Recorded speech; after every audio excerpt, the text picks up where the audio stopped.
啊？我哋今日會整嘅嘢會喺年宵市場度買到嘅。唔通係燒賣魚啊？梗係唔係啦，係圓圓地一串串好甜嘅。啱啦，就係冰糖葫蘆啦。介紹下材料先，有牛油紙、糖、水、士多啤梨、竹籤、糯米紙，仲有個爐添。我哋今次仲會試整藍莓添。首先要洗乾淨隻手，用竹籤穿起水果。士多啤梨1串2粒，藍莓1串3粒，已經穿好咗啦。我哋而家要煮溶啲糖，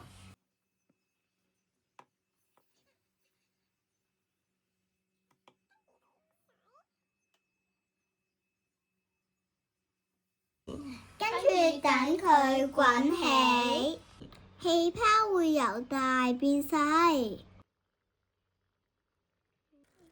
顏色會變得黃黃地。咁就差唔多得㗎啦。我哋準備好啦！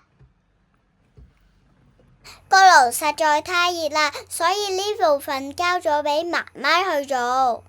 熄火之後，要將水果串浸喺糖水度快速轉一圈，記得要把握時間啊！喺一片混亂之中，第一次就整成咁啦。試食下先。食藍莓。放涼之後，糖水會變硬，食落去脆脆地。冰糖葫蘆好甜，好好食啊！正所謂失敗乃成功之母，我哋準備整第2次啦。今次我哋用一個迷你煲，加電磁爐，糖水好快煮好。我都可以試下自己整冰糖葫蘆啦。個煲細啲，容易啲整啊。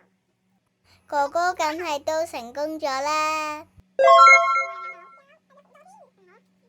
第2次整係咪靚仔好多呢？整冰糖葫蘆真係好好玩啊，而且好好味，我哋好快就食晒啦。最後祝大家心想事成，身體健康。今集時間到呢度，如果你都中意我嘅短片，記得讚好同